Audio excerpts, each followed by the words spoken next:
8 electrons आते हैं, तीसरे में भी मैक्सिमम 8 इलेक्ट्रॉन्स ही आते हैं, ठीक है, और चौथे में जितने हमारे बच जाएं हम वो चौथे में रख लेते हैं। लेकिन ये जो भी असूल हैं, ये असूल हम 100 या 100% elements of the periodic table पर अप्लाई नहीं करते। जितने भी मैंने आपको असूल लिखवाए कि पहले में 2 होंगे, दूसरे पे 8 होंगे, तीसरे में भी 8 होंगे और चौथे में जितने बचेंगे हम डाल देंगे, ये जो कॉन्सेप्ट है it is only valid for the first 20 elements of the periodic table. तो जो भी हम इलेक्ट्रॉनिक कन्फिगरेशन करते हैं, आपने एक बात याद रखनी है कि ओ लेवल के अंदर जो आपको इलेक्ट्रॉनिक कन्फिगरेशन कराई जाती है वो वैलिड है सिर्फ किसके लिए? First 20 elements of the periodic table के लिए।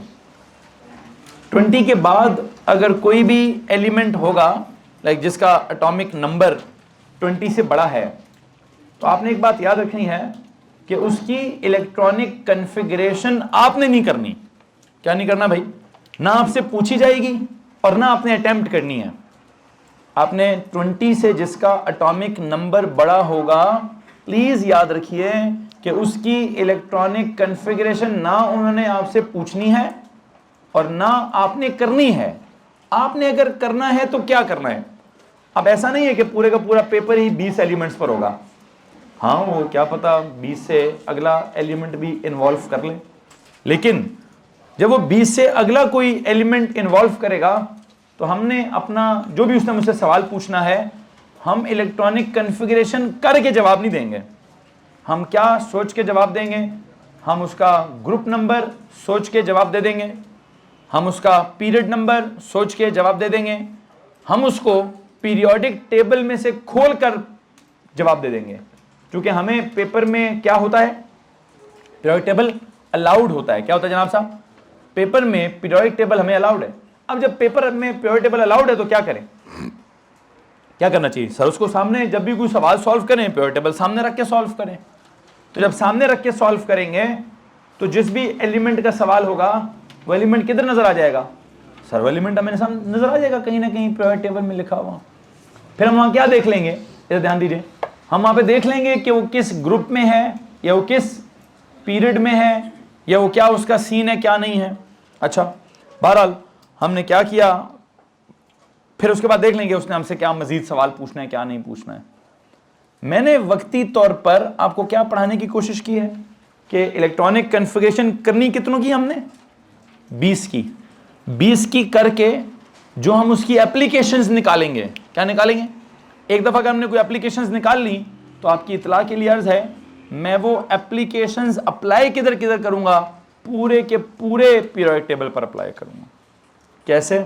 मसलन मुझे बताएं, आपने लास्ट किसी लेक्चर में क्या एप्लीकेशंस पढ़ी हैं? सबसे पहली एप्लीकेशन क्या होती है? That is period number. क्या आप किसी भी एलिमेंट का पीरियड नंबर कैसे निकालते हैं?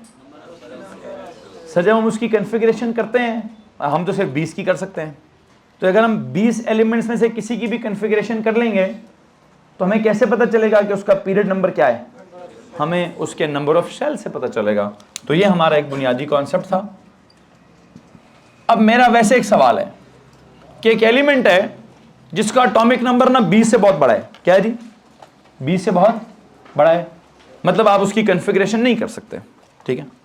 लेकिन पीरियोडिक टेबल में आपको पता है कि वो किस रो में है। अगर मैं कहूं कि पीरियोडिक टेबल आपने खोला, आपको एक एलिमेंट है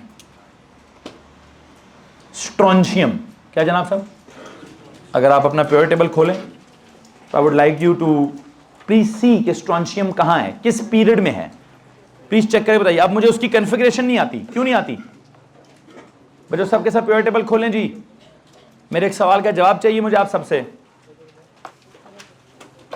मैंने कहा कि स्ट्रोंशियम ढूंढिए, 38 पर होगा। किस पर होगा? अच्छा, अब पहला सवाल है, गौर से मुझे इस सवाल का जवाब चाहिए यार। स्ट्रोंशियम का एटॉमिक नंबर क्या है? 38। 20 से छोटा है कि बड़ा है? इसकी कन्फिगरेशन हमें करनी चाहिए कि नहीं करनी चाहिए? नहीं करनी चाहिए, नहीं करेंगे हम, क्योंकि हमें 20 से बड़ों की इलेक्ट्रॉनिक कन्फिगरेशन कैसे करते हैं इसकी कंफर्मेशन नहीं है। अगर हमें कोई असूल बताया गया तो किसके लिए असूल सिखाया गया है? वो पहले 20 एलिमेंट्स की कन्फिगरेशन का असूल सिखाया गया। ओके, लेकिन अब कन्फिगरेशन तो मैं नहीं करा रहा आपसे, मैं फिर भी एक सवाल आपसे पूछना चाहता हूं। मुझे बताएं ये किस रो में है? ये रो नंबर 1 में है, रो नंबर 2 में है, रो नंबर 4 में है, रो नंबर 5 में है? ये 5th रो में है। ओके, डन हो गया। अगर ये 5th रो में है तो ये किस पीरियड में है? बच्चों जो लास्ट रो में बॉयज बैठे हैं मेरी तरफ ध्यान दीजिए, मैं पूछ रहा हूं, कुछ सवाल पूछ रहा हूं कि स्ट्रोंशियम किस पीरियड में है? 5th पीरियड में है। ओके, तो इसका मतलब ये हुआ कि अगर 5th पीरियड है, प्लीज बता दीजिए शेल्स कितने होंगे? 5 शेल्स होंगे जी। क्या होगा जी? तो पता मैं क्या बताना चाहता हूं? मैं सिर्फ ये बताना चाहता हूं कि अगर आपने कन्फिगरेशन कर दी किसी की, क्या कर दी? मिसाल के तौर पे आप कहते हैं सर जी मैंने कैल्शियम की कन्फिगरेशन की है और उसका क्या सीन है? उसका सीन है 2,8,8,2। ओके, अब आप इसको पीरियोडिक टेबल से नहीं देख रहे, इसको क्या नहीं कर रहे? इसको आप पीरियोडिक टेबल से नहीं देख रहे, आपको इसकी कन्फिगरेशन पता है। प्लीज बताएं कितने शेल्स हैं? 4 शेल्स हैं। तो क्या पीरियड नंबर होगा? आप कंफर्म कर लीजिए, कैल्शियम का पीरियड नंबर 4 है। किसी को मसला है? अच्छा, अब मैं कह रहा हूं एक और एलिमेंट है स्ट्रोंशियम, इसकी मुझे क्या नहीं आती? मैं इसकी कन्फिगरेशन नहीं करूंगा, लेकिन मुझे पीरियोडिक टेबल चूंकि अलाउड होगा तो मुझे पता होगा ये कहां है। कहां है ये? किस पीरियड में है? 5th पीरियड में है। तो एक चीज तो कंफर्म है। क्या कंफर्म है? सर इसमें शेल्स 5 होंगे। हाँ जी, तो मैं बस बताना ही चाहता हूं कि अगर आपको नंबर ऑफ शेल्स पता चल जाएं तो आप क्या बता सकते हैं? Period number. और अगर आपको पीरियड नंबर पता चल जाए तो आप क्या बता सकते हैं?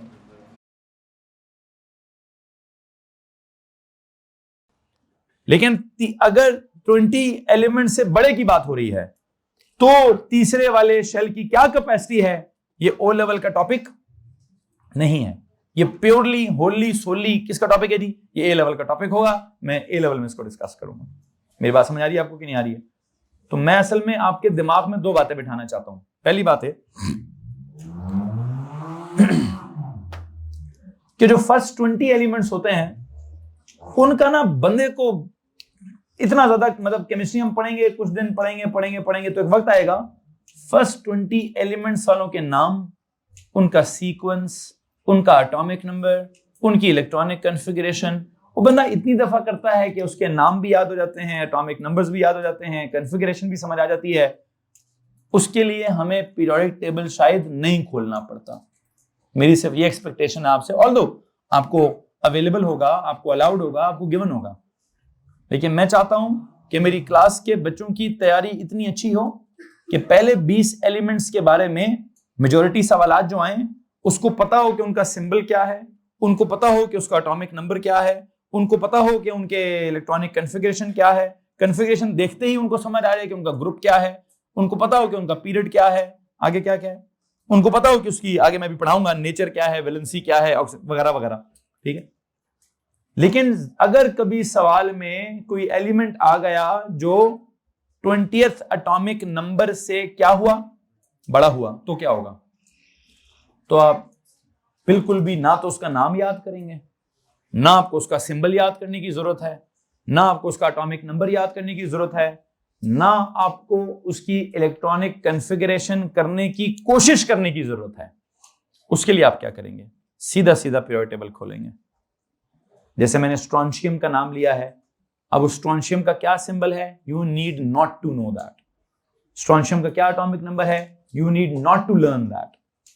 स्ट्रोंशियम की कैसे इलेक्ट्रॉनिक कॉन्फ़िगरेशन करते हैं कोई जरूरत ही नहीं है आपको, लेकिन हाँ स्ट्रोंशियम ढूंढेंगे कैसे इतना पता होना चाहिए। सर पीरियोडिक टेबल खोलेंगे, कहीं ना कहीं स्ट्रोंशियम मिल जाएगा।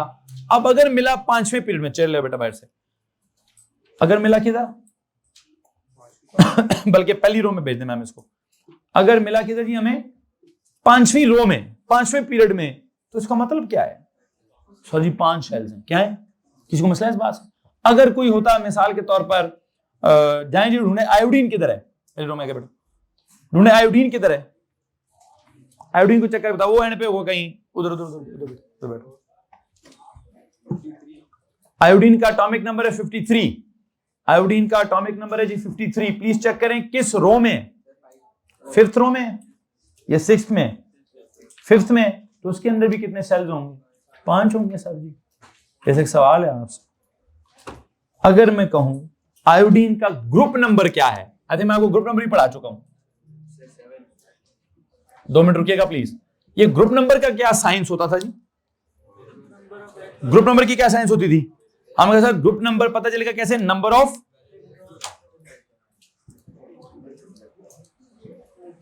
वैलेंस इलेक्ट्रॉन से। कैसे पता चलेगा जी? अब अगर आप कहो जी सर मुझे क्लोरीन की कॉन्फ़िगरेशन आती है, किसकी आती है? क्लोरीन का एटॉमिक नंबर क्या है? 17। सबके सब फॉलो करेंगे। क्लोरीन का एटॉमिक नंबर क्या है? 17। क्या कॉन्फ़िगरेशन है? इसके लिए मैंने कहा पीरियड टेबल देखो, नहीं कहा ना। मैं क्या कह रहा हूं? क्लोरीन का atomic number is 17, configuration is 287, valence electrons are 7, group number is, बात खत्म। ढूंढो, चेक करो क्लोरीन ग्रुप नंबर 7 में होगा, उधर ही है ना, 7th में ही है ना। किसको मसला है इस बात से? तो पहले 20 की हम कॉन्फ़िगरेशन करके सब कुछ बता सकते हैं। अच्छा, 20 के बाद वालों की हमें कॉन्फ़िगरेशन नहीं करनी। मैंने जैसे मिसाल लिया आयोडीन का, तो पहले तो सर आयोडीन ढूंढेंगे हम। ढूंढो जी आयोडीन। किसी ने ढूंढ लिया? किधर ढूंढा जी? 58 पे ढूंढा है। वो कहते हैं सर हमने 53 पे, 58 पे, 53 पे कहते हैं जी हमने आयोडीन को ढूंढा 53rd एटॉमिक नंबर पर। अब अगर मैं कहूं जी उसकी पीरियड नंबर है 5, तो आपको क्या मतलब निकलता है उसका? सर जी शेल, उसका शेल्स 5 है। अब अगला सवाल बड़ा इंपॉर्टेंट है यार। अगर मैं कहूं कि आयोडीन है ग्रुप नंबर 7 में, किधर है? मुझे कॉन्फ़िगरेशन तो नहीं आती ना, लेकिन मुझे इतना तो पता है ना कि उसका ग्रुप क्या है, 7 है, वो तो नजर आ जाएगा। आप बताएं इसका मतलब क्या है? इसका मतलब उसका अगर ग्रुप नंबर 7 है तो उसके अंदर वैलेंस इलेक्ट्रॉन्स कितने हैं? 7 वैलेंस इलेक्ट्रॉन्स हैं। कितने जी? 7 वैलेंस इलेक्ट्रॉन्स हैं। तो यू नो व्हाट, अगर हमें वैलेंस इलेक्ट्रॉन्स पता हो, जैसे क्लोरीन के पता थे, तो हम उसका ग्रुप नंबर बता सकते हैं। अगर हमें किसी का ग्रुप नंबर पता चल जाए तो हम उसके वैलेंस इलेक्ट्रॉन्स बता सकते हैं। यहां तक अगर किसी के पास कोई सवाल है तो हाथ खड़ा करेंगे जी। जो मैं कॉन्सेप्ट समझाना चाह रहा हूं, उम्मीद है कि आपको बात समझ आ रही होगी कि कुछ की हम क्या करते हैं? कॉन्फ़िगरेशन, और कॉन्फ़िगरेशन करके हम क्या बताते हैं? ग्रुप नंबर या पीरियड नंबर। फिर कुछ की हम कॉन्फ़िगरेशन नहीं कर सकते, तो उनका क्या होता है? उनका ग्रुप नंबर या पीरियड नंबर हम देख लेते हैं। देखकर क्या बताते हैं? देखकर कॉन्फ़िगरेशन के बारे में कुछ ना कुछ बता सकते हैं। जैसे स्ट्रोंशियम के बारे में आपने कहा सर जो भी करें शेल्स 5 होंगे। आयोडीन के बारे में आपने क्या कहा? सर जो भी करें आउटर मोस्ट शेल में, वैलेंस शेल में वैलेंस इलेक्ट्रॉन्स की तादाद कितनी होगी? 7 होगी। किसी को मसला है इस बात से? एनीवन? तो जब आप ये मुझे बता सकते हैं तो इसका मतलब ये है, यही तो मैं समझा रहा हूं कि कॉन्फ़िगरेशन पता हो, वैलेंस इलेक्ट्रॉन्स पता हो तो ग्रुप नंबर बता सकते हैं, ग्रुप नंबर पता हो तो वैलेंस इलेक्ट्रॉन्स बता सकते हैं। बात में समझ आ रही कि नहीं आ रही? एक सवाल का जवाब देंगे आप मुझे? प्लीज ढूंढिए कि सीजियम किधर है? सीजियम ढूंढिए जनाब। हाँ जी, एटॉमिक नंबर, वो कहते हैं जी सीजियम का एटॉमिक नंबर है 55। मेरा सिर्फ एक सवाल है आप लोगों से, मुझे बताएं सीजियम का ग्रुप नंबर क्या है? सीजियम का ग्रुप नंबर क्या है? 1। अगर उसका ग्रुप नंबर 1 है तो उसके वैलेंस शेल में इलेक्ट्रॉन्स कितने हैं? That's it. ये समझाना है जी। किसी को मसला है इस बात से? वर्कशीट को थोड़ी देर के लिए इग्नोर मारेंगे प्लीज। मेरे कॉन्सेप्ट को पहले पिक कर लें, मुझे पहले मेरा सवाल, मैं कॉन्सेप्ट सिखा रहा हूं उसको पिक कर लें, फिर मैं अगली बात कर लूंगा। प्लीज मुझे मेरा कॉन्सेप्ट समझाएं। मैंने किस एलिमेंट की बात की है? सीजियम की। सीजियम का एटॉमिक नंबर आपने क्या बताया है? 55। क्या मैं उसकी कॉन्फ़िगरेशन कर रहा हूं? नहीं। क्यों सर? आती नहीं है। क्यों नहीं आती जी? सर हमें तो सिर्फ पहले 20 की आती है, हमें 20 के अगलों की नहीं आती। अच्छा, अगर हमें पहले 20 के बाद वालों की कॉन्फ़िगरेशन नहीं आती तो हमें करनी भी नहीं है, फिर हमें क्या करना है? सर मेरे पास पीरियड टेबल है, हम देख लेंगे कि वहां क्या सीन है। आपने पीरियड टेबल से क्या देखा कि सीजियम किस वर्टिकल कॉलम में है? किस वर्टिकल कॉलम में था सीजियम? ग्रुप नंबर 1 में। तो आपने क्या हिसाब लगाया? आपने कहा सर जी ग्रुप नंबर 1 है तो जो ग्रुप नंबर है उतने ही क्या होते हैं, उतने ही वैलेंस इलेक्ट्रॉन होते हैं, उतने ही क्या होते हैं। तो इसका मतलब ये हुआ कि आपने कहा सर जो ग्रुप नंबर 1 में होगा, जो भी ग्रुप नंबर 1 में होगा, उन सब के वैलेंस शेल में कितने इलेक्ट्रॉन्स होंगे, 1 हो। किसको मसला है? जो भी ग्रुप 2 में होगा उन सब के वैलेंस शेल में कितने इलेक्ट्रॉन्स होंगे, 2। जो भी ग्रुप 3 में होगा उन सब के वैलेंस में कितने होंगे, जो ग्रुप 4 में होगा उन सब के वैलेंस में कितने होंगे। तो जो जिस ग्रुप में होगा उतने उसके वैलेंस शेल में इलेक्ट्रॉन्स होंगे। अब एक अगली बात पूछूं, आपने उस ग्रुप नंबर के बाद क्या हिसाब लगाया था? तीसरी चीज क्या पढ़ते थे आप? हाँ जी, वैलेंसी। अब एक बहुत इंपॉर्टेंट बात है, इधर सुनो ना यार, इधर सुनो प्लीज, बातें नहीं करो। ये जो वैलेंसी है, वैलेंसी के साथ क्या साइंस लिखी हुई है आपने? What is valency? Number of electrons an atom will lose, gain और शेयर टू क्या, to complete the valence shell. Okay, इधर हमने कहा जी number of electrons that an atom will lose, gain और शेयर क्या करने के लिए, to complete the valence shell. Okay, इस बात के लिए आपने क्या किया जी? इस बात के लिए आपने कहा सर जी हम पहले 20 एलिमेंट्स का टेबल बना रहे हैं, आपने पहले 20 एलिमेंट्स की मुझे वैलेंसी समझा दी। समझाई कि नहीं समझाई? कैसे समझाई थी आपने वैसे वैलेंसी? मिसाल के तौर पर आपके पास एक एलिमेंट है जी सोडियम। कौन है? सोडियम। सोडियम का आपको एटॉमिक नंबर पता है क्या है? 11। उसकी आपको कॉन्फ़िगरेशन पता है क्या है? 2,8,1। आपको उसका पता है पीरियड नंबर क्या है? 3। ग्रुप नंबर क्या है? 1। आपको उसकी वैलेंसी भी पता है। तो उसके आउटर मोस्ट में कितने थे? वैलेंस इलेक्ट्रॉन्स थे कितने? 1। क्या किया उसने? उसने 1 लूज कर दिया। 7 गेन किया कि 1 लूज किया? किसी को मसला इस बात से? तो आपने उसकी वैलेंसी क्या लिख दी? It will lose 1। क्यों? उसके वैलेंस शेल में कितने इलेक्ट्रॉन्स थे? 1। तो उसने उस 1 को क्या कर दिया? तो बात खत्म हो गई। अब मैं कह रहा हूं कि दोबारा जाइए, मुझे सीजियम के बारे में बताइए। सीजियम की क्या चाहिए मुझे? वैलेंसी। सीजियम का क्या चाहिए? वैलेंसी चाहिए। बताइए सीजियम की वैलेंसी निकालने के लिए आपकी अप्रोच क्या होगी? क्या? क्वेश्चन नंबर 1, सीजियम का एटॉमिक नंबर क्या है? 55। कॉन्फ़िगरेशन करूं? नहीं। क्यों? 20 से बड़ा है सर। अच्छा, कॉन्फ़िगरेशन नहीं करता, फिर क्या करूं? सर पीरियोडिक टेबल देखें। पीरियोडिक टेबल में कहां नजर आ रहा है? ग्रुप 1 में। अगर ग्रुप 1 में है तो वैलेंस इलेक्ट्रॉन्स कितने? 1 है। लो जी, अगर वैलेंस में 1 हो तो क्या असूल होता है? 1 को लूज ही करते होते हैं। क्या करते हैं? 1 लूज करते हैं, 7 गेन। किसी को मसला है इस बात से? तो सीजियम की वैलेंसी भी क्या होगी? इस वैलेंसी वुड बी लूज 1। तो एक सवाल का जवाब देंगे। ग्रुप 1 में, बच्चों ध्यान दीजिए, प्लीज मेरी तरफ ध्यान दीजिए।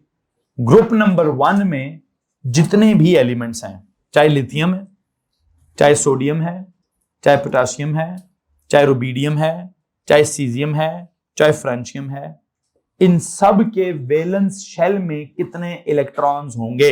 एक ही होगा सर। इन सब के वैलेंस इलेक्ट्रॉन्स कितने होंगे? एक होगा सर। तो फिर इन सब की वैलेंसी क्या होगी? ये सब के सब क्या करेंगे? ये एक इलेक्ट्रॉन लूज करेंगे। क्या करेंगे? ये सब के सब एक इलेक्ट्रॉन लूज करेंगे। किसी को प्रॉब्लम है इस बात से? योर क्वेश्चन, उसको छोड़ेंगे। अभी जिसका सवाल है ग्रुप 1 का सवाल है। ग्रुप 1 के बारे में किसी ने सवाल पूछना है तो हाथ खड़ा कीजिए। No one? ओके, अब चलता हूं ग्रुप 2 के ऊपर। ग्रुप 2 के सबसे टॉप पे क्या है? बेरिलियम। कॉन्फ़िगरेशन बता सकते हैं? 2,2। 2,2 में वैलेंस इलेक्ट्रॉन्स कितने हैं? कितनी वैलेंसी होगी? 2 लूज करेगा। मैग्नीशियम का एटॉमिक नंबर क्या है? 12। क्या कॉन्फ़िगरेशन है? 2H2। वैलेंस इलेक्ट्रॉन्स कितने हैं? तो कितने लूज करेगा? 2। कैल्शियम का एटॉमिक नंबर क्या है? 20। कॉन्फ़िगरेशन क्या है? 2,8,8,2। कितने वैलेंस इलेक्ट्रॉन्स? क्या वैलेंसी है? It will lose 2। कैल्शियम में नीचे लिखा है स्ट्रोंशियम। मुझे उसका एटॉमिक नंबर शायद आप देख लें कितना है? 38। कॉन्फ़िगरेशन नहीं करनी, सिर्फ इतना पता है किधर? ग्रुप नंबर 2 में है। आई एम डेड श्योर कि वैलेंस इलेक्ट्रॉन्स कितने होंगे? 2 होंगे। क्या वैलेंसी होगी? 2 लूज कर देगा। स्ट्रोंशियम के नीचे क्या है? बेरियम होगा शायद, चेक करो। अगर बेरियम है, मुझे इसका atomic number I don't know 56 होगा शायद, जो भी है, मुझे इसकी कॉन्फ़िगरेशन नहीं आती। मुझे इतना पता है किस ग्रुप में है, ग्रुप 2 में है, तो नंबर ऑफ वैलेंस इलेक्ट्रॉन्स कितने होंगे? 2 होंगे, तो वैलेंसी क्या होगी? It will lose 2 electrons. अब बेरियम के नीचे शायद कोई रेडियम टाइप चीज हो, क्या हो, जो भी है, जो अब मुझे तो उसका एटॉमिक नंबर भी नहीं पता। इतना मुझे पता है कि है किस ग्रुप में। तो अगर ग्रुप 2 में है तो आई एम डेड श्योर कि वैलेंस इलेक्ट्रॉन्स कितने होंगे? 2। और वैलेंसी क्या होगी? It will lose 2 electrons. आप में से किसी को प्रॉब्लम है तो हाथ खड़ा कर दो। ग्रुप नंबर 3 पे जाएं। ग्रुप नंबर 3 का जो पहला एलिमेंट है दैट इज बोरॉन, उसको तो मुझे पता है। क्या एटॉमिक नंबर है? 5। क्या कॉन्फ़िगरेशन है? 2,3। वैलेंस शेल में कितने? 3। क्या वैलेंसी होगी? It will lose 3। Okay, done. Aluminium का क्या है? Atomic number is 13। क्या है कॉन्फ़िगरेशन? 2,8,3। ओके, वैलेंस शेल में कितने? 3। कितने लूज करेगा? वैलेंसी कितनी होगी? 3 लूज। Okay, done. लेकिन एल्यूमिनियम के नीचे क्या है? पता नहीं, कोई गैलियम टाइप चीज है। क्या है? गैलियम। एटॉमिक नंबर क्या है क्या नहीं है मुझे कोई परवाह नहीं है। मुझे इतना पता है कि गैलियम किस ग्रुप में है? 3rd ग्रुप में। किस में? अगर 3rd ग्रुप में है तो वैलेंस इलेक्ट्रॉन्स कितने होने चाहिए? 3। वैलेंसी क्या होनी चाहिए? It will lose 3। इसके नीचे कोई इंडियम टाइप चीज है। अब जो भी उसका एटॉमिक नंबर है, I am least interested in that. मुझे इतना पता है तो उसका ग्रुप नंबर क्या है? 3 है, तो उसके वैलेंस इलेक्ट्रॉन्स कितने होंगे? 3 होंगे। और वो करेगा क्या? वो 3 लूज कर देगा। किसी को मसला है इस बात से? करते करते जरा जाएं फ्लोरीन के ऊपर, ग्रुप 7 पे चले जाएं। फ्लोरीन पे जाएंगे। फ्लोरीन के बारे में मुझे एक बात बताएं। फ्लोरीन का एटॉमिक नंबर इज 9। जिसका एटॉमिक नंबर 20 से छोटा है मैं उसकी कॉन्फ़िगरेशन करके जवाब दिया करूंगा।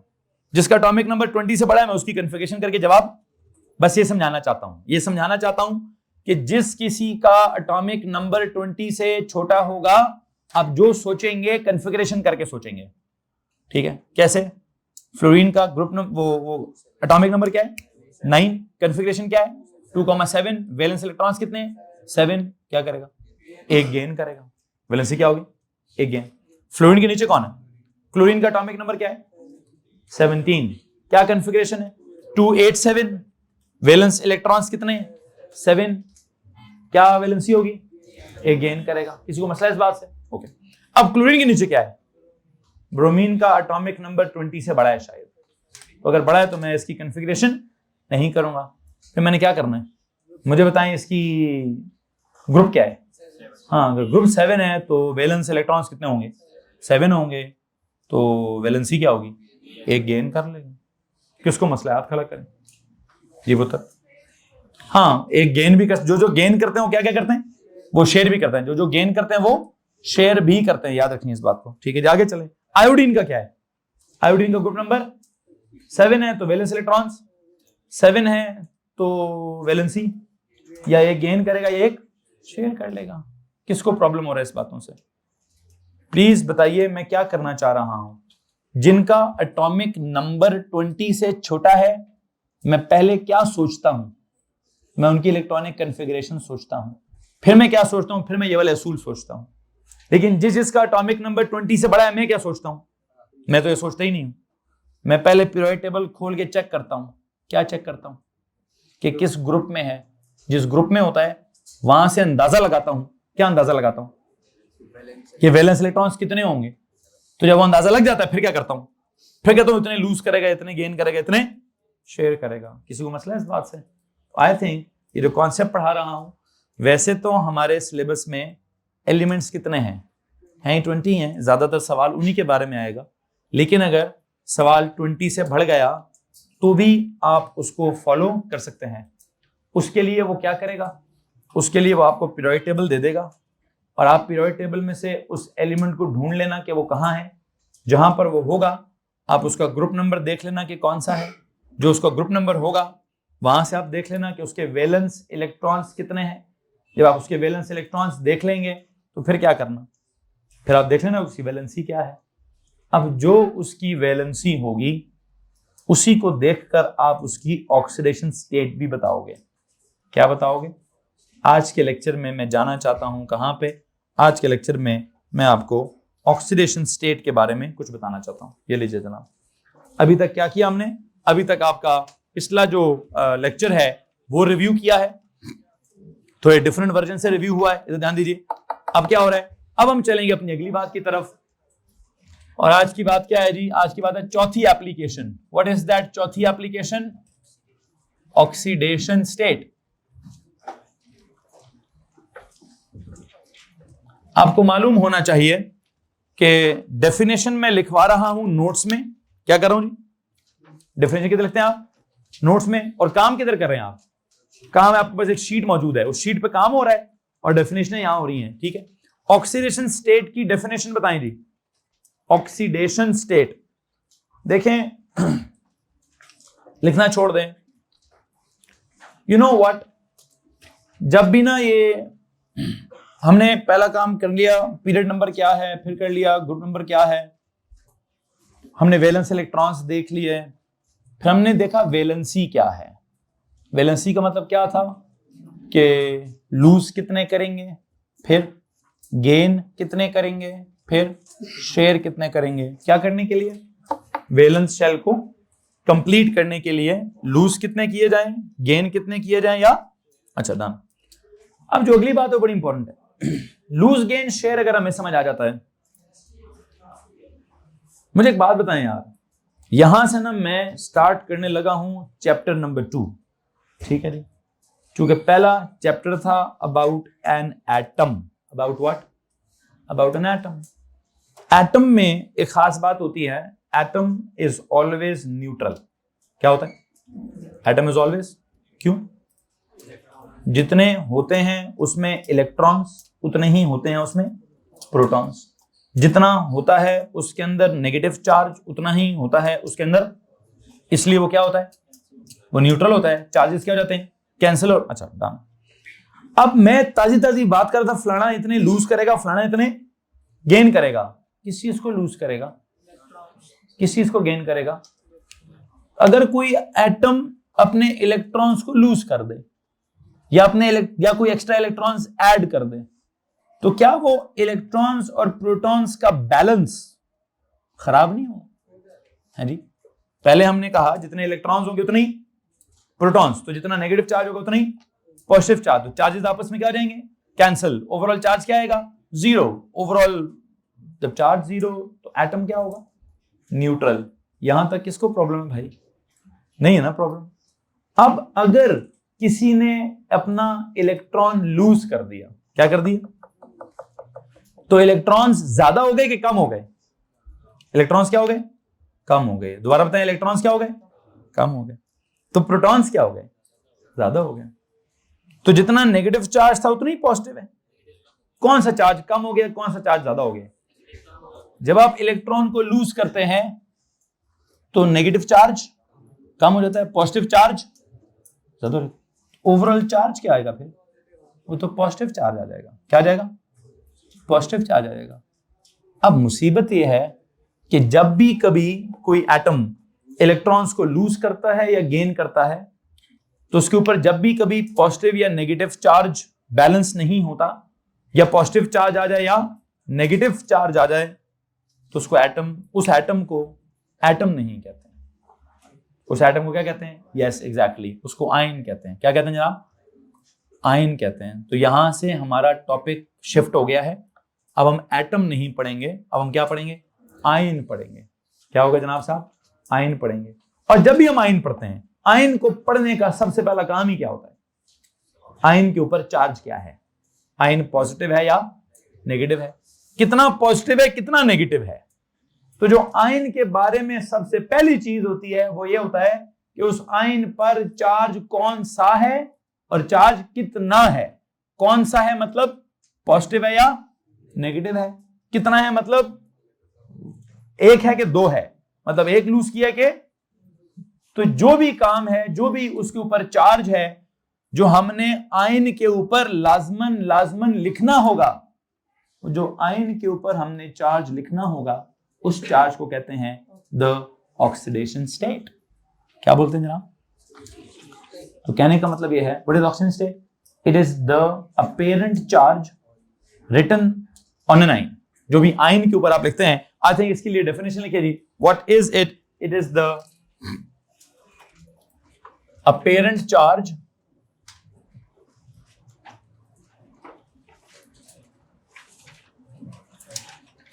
written on an ion. Apparent charge written on an ion.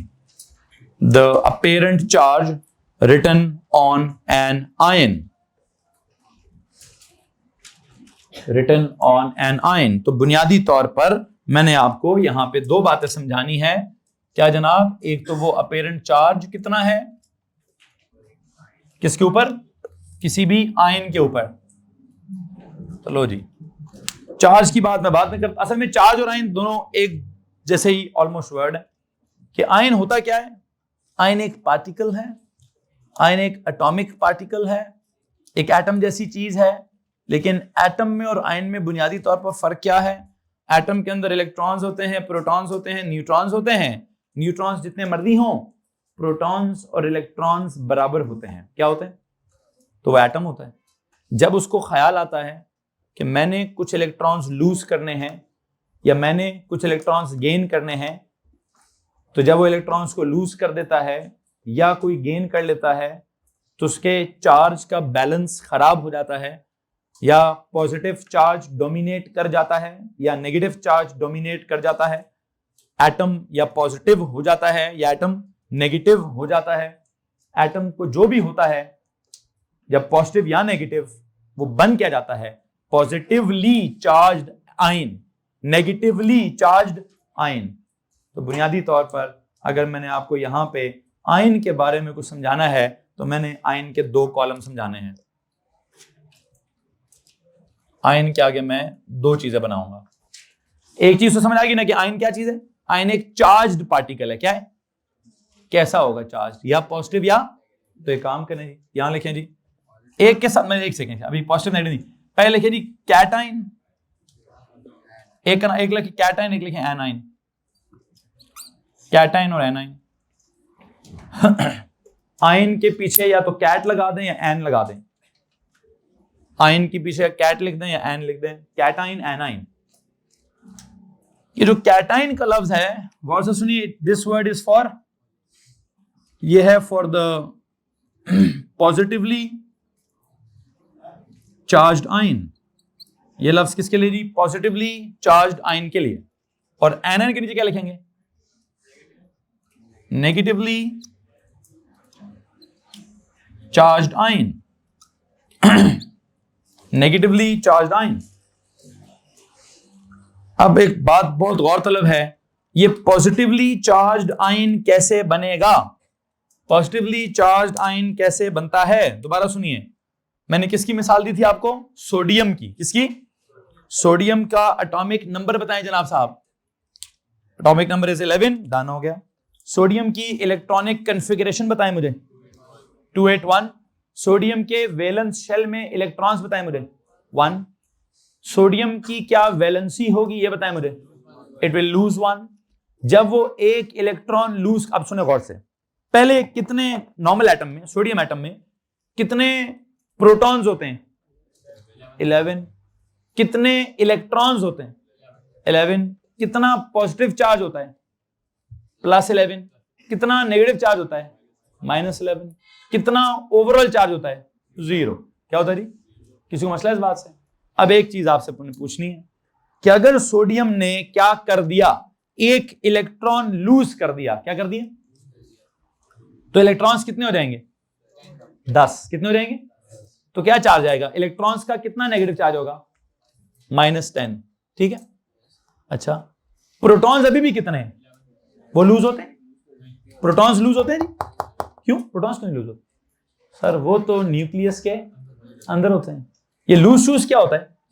सिर्फ और सिर्फ इलेक्ट्रॉन्स लूज होते हैं। होते भी कहां से हैं? From the valence shell. और सारे नहीं होते, अपने तरीके से होते हैं। किसी में से एक लूज होता है, किसी में से 2, किसी में से 3, किसी में से, खैर जो भी। अगर सोडियम में से एक इलेक्ट्रॉन लूज हो गया तो मैंने क्या कहा कि सोडियम का चार्ज क्या हो गया? सॉरी अभी चार्ज, सोडियम में से एक इलेक्ट्रॉन लूज हो गया जी, एक इलेक्ट्रॉन लूज हो गया। इलेक्ट्रॉन्स कितने हो गए? 10। कितने हो गए जी? 10। तो नेगेटिव चार्ज कितना हो गया? -10। प्रोटॉन्स अभी भी कितने हैं? 11। तो पॉजिटिव चार्ज कितना है? पॉजिटिव 11। अब मेरा सवाल यह है सर जी ओवरऑल चार्ज कितना है? ओवरऑल चार्ज कितना है? -10 + 11। इतनी तो मैथ्स हम सबको आती है। क्या आंसर क्या जी? Answer is plus what? +1। तो कहने का मतलब यह है सोडियम जब एक इलेक्ट्रॉन क्या करेगा? लूज करेगा, तो उसके ऊपर चार्ज क्या आएगा? +1। क्या चार्ज आएगा जी? +1। अब बोलूंगा तो +1, क्या करूंगा? बोलूंगा तो +1, लिखूंगा क्या? 1+। क्या करूं? बोलते हुए बोलूंगा +1, लिखते हुए क्या करूंगा? ये बड़ी साइंस है वैसे है। इन दोनों में फर्क क्या है? समझाऊंगा जनाब, समझाऊंगा। मैं तो हर चीज समझा के छोड़ूंगा, ठीक है। खैर +1 है कि 1+ है, ये अभी ये एक टेक्निकल बात है। मैं इस टेक्निकल बात में भी नहीं जाना चाहता कि सिंटैक्स क्या है। मैथ्स में +1 लिखते हैं और केमिस्ट्री में 1+ लिखते हैं। केमिस्ट्री के लिखने का स्टाइल थोड़ा डिफरेंट है, मैं इसकी बात नहीं करना चाहता। मैं बस इतनी बात करना चाहता हूं कि जो पॉजिटिवली चार्ज्ड आयन है ये कैसे बना है? इट इज फॉर्म्ड बाय क्या? It is formed by what? Formed by the loss of electrons. It is formed by the loss of electrons. It is formed by the loss of electrons. ये जो ion के नीचे आपने cation लिखा, cation के नीचे आपने पॉजिटिवली चार्ज्ड आयन लिखा, पॉजिटिवली चार्ज आयन के नीचे आपने क्या लिखा है? Formed by the loss of what? Loss of electron लिखा है। मैं इसके साथ आपको एक एग्जांपल देने लगा हूं। क्या एग्जांपल देने लगा हूं? गौर से सुनिए जी। Let me tell you there is any element m, there is any element m। एक एरो बनाता हूं, यहां पर लिख देता हूं। मैं उसके नीचे क्या लिखना चाहता हूं जी? There is an element m जिसने एक इलेक्ट्रॉन खुद में से माइनस कर दिया। क्या लिख दिया? -1 का मतलब क्या है? -1 का मतलब है loss of 1 electron. It loses क्या?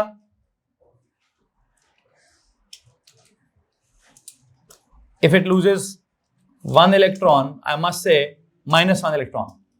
मुझे बस ये बता दें कि जब ये एक इलेक्ट्रॉन लूज कर देगा तो इसके ऊपर चार्ज क्या आएगा? आपने क्या कहा था सर? एक लूज हुआ, इलेक्ट्रॉन्स कम हो गए, प्रोटॉन्स ज्यादा हो गए, तो किसका चार्ज डोमिनेट करेगा? वैसे प्रोटॉन्स का। वो क्या चार्ज होता है? पॉजिटिव। आपका आंसर है +1। आया तो है +1, लिखूंगा मैं क्या? 1+। हेलो जी, किसी मसला है? ये जो मैंने ऊपर लिख दिया है, ये जो मैंने ऊपर लिख दिया है, किधर लिखा है?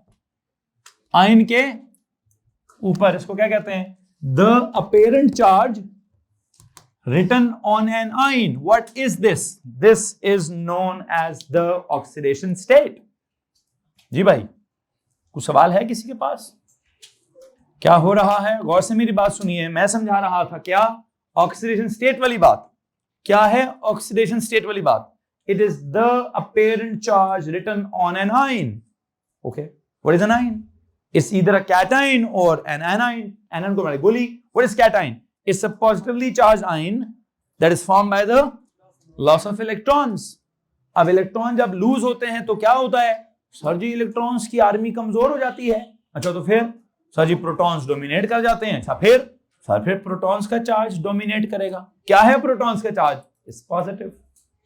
If it is positive then you know it would be cation या पॉजिटिवली चार्ज्ड आयन या जो भी आप इसको कहना चाहते हैं। एक सवाल पूछूं, अगर 2 इलेक्ट्रॉन्स लूज हो गए तो? मतलब मैग्नीशियम की मिसाल देता हूं। अगर मैग्नीशियम की मिसाल दूं तो मैग्नीशियम का एटॉमिक नंबर क्या है? मैग्नीशियम का एटॉमिक नंबर क्या है जी? 12। क्या है जनाब? 12। कॉन्फ़िगरेशन क्या है? 2H2। 2H2 कॉन्फ़िगरेशन है तो क्या होगा? कितने लूज? वैसे बात बताएं, अगर वो 2 इलेक्ट्रॉन्स लूज कर दे तो बचेंगे कितने? कितने बचेंगे? 10 इलेक्ट्रॉन्स बचेंगे। कितने बचेंगे? तो नेगेटिव चार्ज कितना हुआ? -10। प्रोटॉन्स कितने थे उसमें? 12 थे, तो +12। ओवरऑल चार्ज क्या है? किसी को मसला है इस बात से? लेकिन लिखूंगा कैसे? 2+। अगर कोई मिसाल देता हूं मैग्नीशियम की अगर उसने 2 लूज कर दिए, कितने लूज कर दी? 2, तो क्या होगा? क्या होगा सर जी? 2+ का चार्ज आएगा। तो काम करो, इसी के नीचे एक और लिखो, if there is any m that loses 2 electrons, -2 electrons, if it loses 2 electrons, then what? Please tell me, then charge क्या आएगा उसके ऊपर? The oxidation state would be 2+. The oxidation state would be, जैसे ना, सुनो जरा गौर से, आपको पता है ये लिख किधर रहा हूं मैं ऑक्सीडेशन स्टेट? ऊपर पावर में, किधर? दोबारा बताएं, किधर? नो, सुपरस्क्रिप्ट में। किधर? पावर का लफ्ज गलत क्यों है? मैथ्स में होता है। किस में होता है? मैथ्स में होता है। यहां पर मैं पावर का लफ्ज इस्तेमाल नहीं कर सकता। क्यों? मैथ्स में जो किसी वेरिएबल के सुपरस्क्रिप्ट पे लिखते हैं उसको कहते हैं पावर। क्या कहते हैं? वो कैसे लिखते हैं? वो +2 तो +2 ही लिखते हैं। वो जो होगी, मैथ्स का तरीका क्या? +1 +2 +3, -1 -2 -3। केमिस्ट्री का तरीका उन्होंने थोड़ा सा चेंज किया है। क्या बताने के लिए? क्या साबित करने के लिए? कि यार ये पावर नहीं, क्या करने के लिए? क्या पावर? क्या साबित कर रहे हैं हम यहां पे? कुछ और चीज है। इसलिए लिखने का तरीका भी कुछ और होना चाहिए। मेरी बात समझ आ रही कि नहीं आ रही है? मैथ्स में जो +2 वाली चीज है, केमिस्ट्री वाला उसको क्या कहता है? 2+। ये कौन सी है? क्या मसला है? क्या रफड़ है? ये रफड़ ये है, वो कहते हैं जनाब मैथ्स में ऊपर लिखते होते हैं पावर, हमारे लिए पावर शावर। वैसे मैथ्स में पावर का मतलब क्या होता है? कि वो चीज आपस में 2 दफा, वो कहते हैं भाई कोई m 2 दफा मल्टीप्लाई नहीं हो रहा। क्या नहीं हो रहा? m 2 दफा मल्टीप्लाई। कहते हैं हम यहां जो ऊपर लिखेंगे उसका कॉन्सेप्ट पावर वाला नहीं है, तो अब कैसे साबित करें? वो कहते हैं हम लिखेंगे डिफरेंट तरीके से। अगर उन्होंने लिख दिया +2 लिख दिया तो इसका क्या मतलब होगा? ओके, ये तो पावर शावर वाला कॉन्सेप्ट है। कहते हैं इसलिए हम +2 लिखेंगे ही नहीं, हम क्या लिखेंगे? 2+ लिख देंगे। अगर किसी को एतराज है तो हाथ खड़ा करें। वजह है, हर चीज की वजह है भाई। कोई भी चीज बगैर किसी वजह के नहीं इजाद होती। कहते हैं केमिस्ट्री पढ़ रहे हो ना, तो मैथ्स के स्टाइल को भूल जाओ, क्योंकि मैथ्स में लिखने का डिफरेंट स्टाइल है तो मीनिंग भी कुछ और होगा। केमिस्ट्री में लिखने का स्टाइल डिफरेंट है तो मीनिंग भी क्या है? तो यहां पे जो भी 2+ लिखा है, इट डज नॉट मीन कि m की पावर 2 है। It does not mean m into m. What does it mean? Saji, it is something like what? Oxidation state. What is that oxidation state? It's the charge. What type of charge? That is written on an ion which is formed by क्या? Either the loss of electrons or by the, ऐसे अभी तक मैंने gain की example दी नहीं है, मेरा वक्त खत्म हुआ चाहता है। कल मैं इंशाल्लाह आपको गेन वाली मिसालें भी जरूर दूंगा। अभी टॉपिक खत्म नहीं हुआ, इसी टॉपिक को कल भी दोबारा डिस्कस करेंगे।